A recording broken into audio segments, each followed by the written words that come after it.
soalan-soalan infra lah, banyak sekali lah infra terutama banjir masih.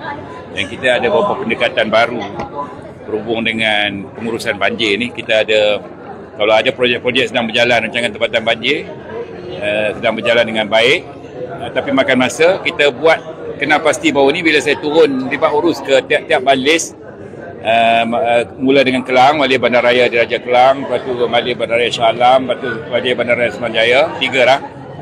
Kita teliti dan kita dapati ada tempat-tempat yang banjir ni kita boleh dipanggil langkah segera ataupun quick win. Quick win ni kita dah kenal pasti 3 di PBT ni, yang lain tu kita akan ikuti lepas ni. Yang kita boleh buat segera, boleh siap dan membantu mengurangkan tekanan banjir. Itu yang perkara yang saya akan sebutlah nanti dalam Dewan berhubung dengan pengurusan banjir ni. Mana kita tak pernah give up lah. Kita nak kalau boleh minimal seminima-minimanya banjir. 3 PBT tu mana? 3 PBT tu kat mana? Kelang, Majlis Bandaraya Diraja Kelang, Majlis Bandaraya Shah Alam dan Majlis Bandaraya Semenanjaya. Yang lain akan ada, kita dah susun. Saya akan turun. Kita spend masa banyak. Macam Kelang 6 jam, Shah Alam 6 jam meeting, Subang bawah ni 4 jam. So memang betul-betul kita teliti satu-satu isu banjir ni. Apa yang kita boleh ambil langkah segera, langkah sederhana, dan kalau lebih daripada bulan 10 ni, mana langkah sederhana. Yang long termnya tu, yang panjang sedang berjalan lah. Quick win tu macam mana? Quick win tu yang kita boleh buat segera, yang boleh membantu meminimalkan banjir tu. Macam contohnya kita boleh bina, kalau nak bina pintu air lambat, kita buat floodgate dulu, lebih cepat. Ataupun tempat yang kita boleh korek, besarkan longkang, besarkan culvert, yang tu boleh buat segera. Yang tu kita akan buat dulu. Sementara kita menunggu projek besar, naikkan ban, kukuhkan ban dan sebagainya. Banyak kawasan lagi dah kena pasti. Banyak boleh tahan. Nanti saya akan bentangkan. Tapi akan masuk puluhan juta juga kos yang diperlukan untuk melaksanakan segera tu. Dan kita nak siap sebelum mungkin monsun yang akan datang sebelum Oktober lah siap. Kita nak siapkan sebelum tu. Tapi bila ikan asing ni ada apa-apa peruntukan, ada apa-apa? Untuk apa? Ikan asing. Itu memang, itu kita dah masuk fasa 2. Kita dah bincang baru ni dalam task force untuk kita teruskan kempen pemburuan ikan bandaraya ni, dan kita telah minta UNICEF untuk buat kajian juga macam mana kita nak kurangkan populasi dia dengan kaedah biologikal atau kaedah-kaedah lain yang sesuai. Kita akan teruskan dengan penangkapan, dan RM1 1 kilo tu, kita terus 1 kilogram tu terus berjalan untuk kita laksanakan tahun ni, akan berjalan terus. Dan kita akan tingkatkan lagi kesedaran juga supaya tidak ada yang lepas ikan ni ke dalam sungai-sungai, dan inventory kita sedang buat sungai-sungai, tiap-tiap sungai ada banyak mana anggaran kita, dan kita akan buat kempen ini di banyak lagi sungai-sungai lain yang belum dibuat sebelum ni.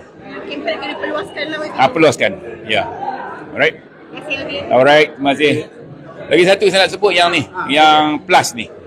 Ini adalah merupakan satu sejarah negara kita di mana pusat lelongan agro, keluaran agro akan dilaksanakan. Kita dah ada satu, kita panggil Pusat Lelongan Agro Selangor Plus, PLAS di Sejangkang. Dah 6 bulan dah beroperasi. Kita buat low profile dulu, low key, sebab kita nak dia punya sistem tu berjalan dengan baik. Jadi yang diuruskan oleh Hijrah di bawah Kerajaan Negeri, dia ada pusat untuk, ada tempat jualan runcit, porong dan lelong. Lelong ni kita buat secara online dan secara fizikal. Dan kita telah berjaya banyak, sejak 6 bulan dah berjaya mengumpulkan beratus pembekal petani kita dan juga pembeli untuk membuat bidding, untuk buat tawaran-tawaran daripada lelongan ini, dan alhamdulillah berjaya. Dan bulan Ogos nanti Yang Maha Datuk Menteri akan merasmikan, dan kita sedang memperluaskan lagi produk-produk barangan. Jadi petani kita tak ada kerisauan. Kalau dia ada banyak hasil tanaman, dia tidak dapat jual ataupun dia nak harga yang lebih baik, dia bawa ke situ, kita tolong jualkan. Yang mana paling tinggi dia dapat. Memang fokus kat Sejangkang je? Tak ada satu aja dulu. Di Sejangkang kita nak supaya stabil. Tempat lain kita ada rancangan nak buat pusat pengumpulan produk pertanian. Mana dia kita petani boleh bawa, kita beli tempat pengumpulan itu. Jadi kalau kita rasa di situ pun boleh nak orang pelanggan, consumer atau ni boleh beli. Kalau ada lebih banyak, kita akan bawa ke pusat lelongan untuk dijual. Dekat plus tu berapa harga dia, berapa rendah? Dia memang rendah dan tinggi sikit untuk petani. Contohnya macam baru ni pisang berangan. Samrangan dalam pasaran RM6, RM7 1 kilo.